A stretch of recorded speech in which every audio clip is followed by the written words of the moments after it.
É um filme bobo, deprimente, super produzido, que combina o terror e a ficção científica para criar algo que não é divertido como nenhum dos gêneros. É apenas qualificado como lixo instantâneo. Fede, e fede bastante, não tem ritmo, a continuidade é atrapalhada, humor zero, personagens sem graça e totalmente sem humanidade. Essas opiniões podem parecer de qualquer filme bomba que saiu nos últimos anos, mas por incrível que pareça, essas foram críticas sobre O Enigma de Outro Mundo, no ano de seu lançamento.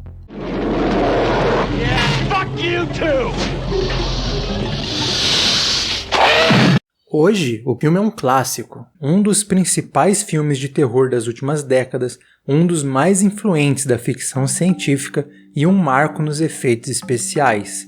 Mas O Enigma de Outro Mundo teve uma recepção completamente diferente inicialmente, falhando não só em crítica, mas também em bilheteria. O filme teve até mesmo o desprazer de ter sido indicado a um Framboesa de Ouro, e apesar da indicação ter sido por pior trilha sonora, o quanto o filme foi massacrado pelo público e pela crítica especializada é uma história muito curiosa sobre um filme que estava muito à frente de seu tempo. E hoje vamos explorar justamente isso, como O Enigma de Outro Mundo saiu de fracasso total para um dos filmes mais aclamados da história do cinema. Can't burn the find of the century. That's going to win somebody the Nobel Prize.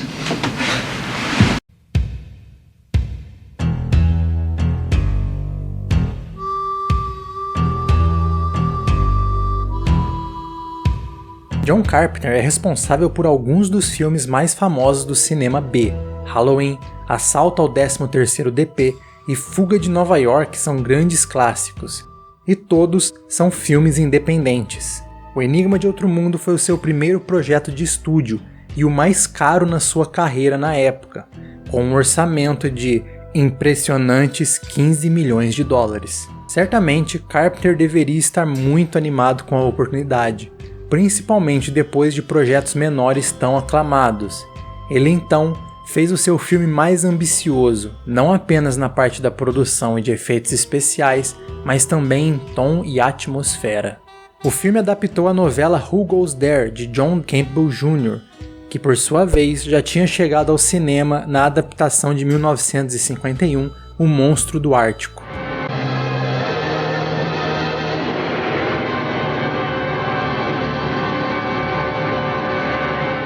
Carpenter era um grande fã da história escrita por Campbell, mas claro, ele, junto de Bill Lancaster, traria sua própria visão para essa história, que é sobre o medo do desconhecido e as ameaças externas.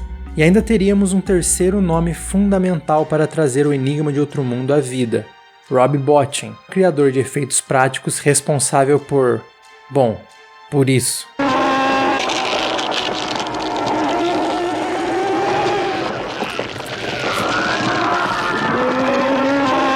A produção então começou o que Carpenter achou que seria o filme que o público de 82 queria ver.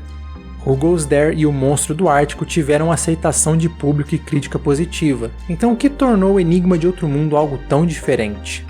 O livro tem uma história bem próxima do filme de Carpenter, mas na novela original temos MacReady claramente definido como um herói clássico, defendendo o mundo de um invasor desconhecido.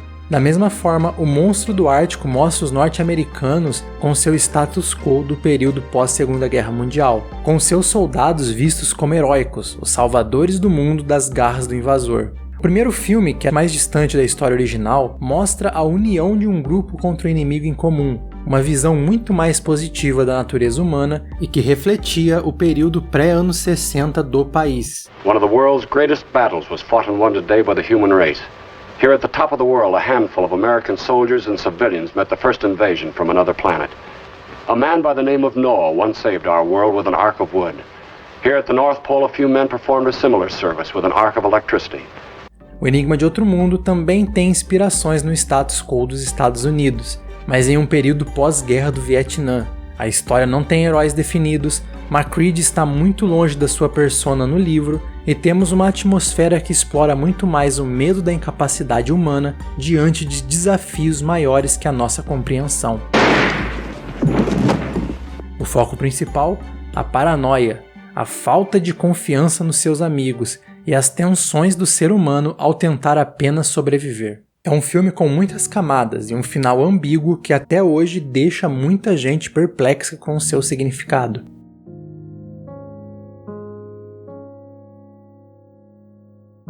O público de 1982 não estava pronto para isso, como o próprio Carpenter reconheceu. Eu fiquei chocado com a recepção. Eu fiz um filme realmente sombrio e assustador, mas eu achei que o público de 1982 queria ver isso. E outro motivo importante para a falha inicial foi... bom, isso.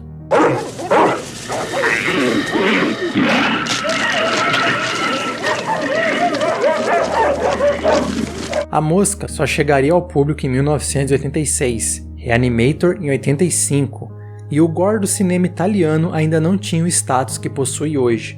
Com isso, O Enigma de Outro Mundo entrou em um momento bem delicado, onde o público, mesmo que aberto para novas ideias, não estava pronto para um dos maiores filmes de body horror já feitos até hoje. O famoso crítico Roger Ebert chamou o longa de um filme para vomitar, um show de horrores e um filme nojento para que adolescentes possam desafiar uns aos outros a olhar para a tela. E com o lançamento durante o verão competindo diretamente com E.T., o Extraterrestre e Blade Runner, a produção de Carpenter não teve nenhuma chance de alcançar o topo da bilheteria. I know you gentlemen have been through a lot. And when you find the time, I'd rather not spend the rest of this winter tied to this fucking couch!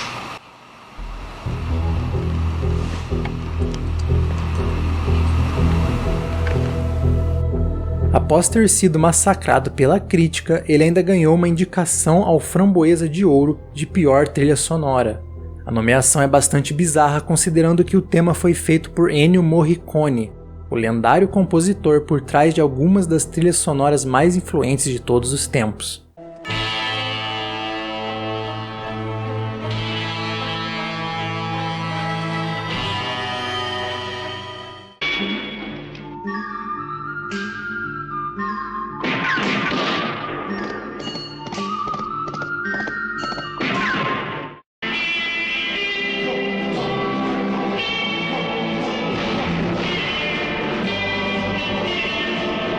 A premiação, que ainda estava na sua terceira edição, muito provavelmente foi influenciada pela péssima crítica do filme, já que o tema continua toda a genialidade de Morricone.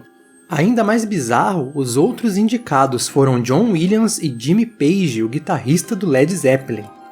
Com uma crítica amarga e uma nomeação ao Framboesa de Ouro, a carreira de Carpenter seria mudada drasticamente a partir desse momento. A indústria se virou contra mim, porque eles acharam que eu fui longe demais com o gore. E eu acho que isso provavelmente mudou a minha carreira. Why don't we just wait here for a little while? See what happens.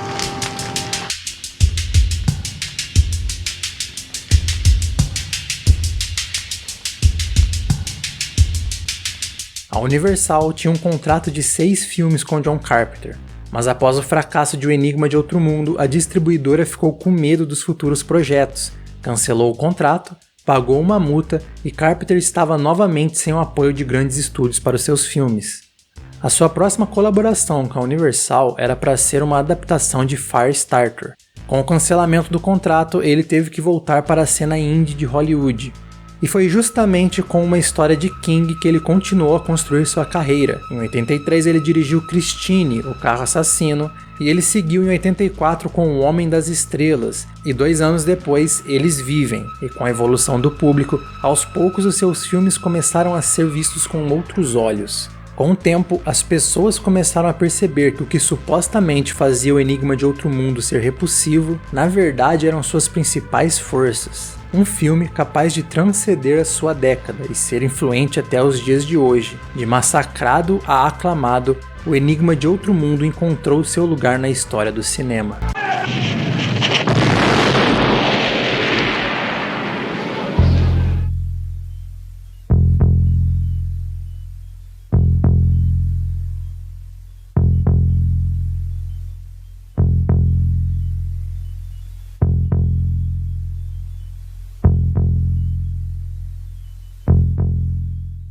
Muito obrigado por ter assistido esse vídeo até aqui. Sua presença é muito importante pra gente e ajuda bastante na nossa missão de levar entretenimento para todas as galáxias.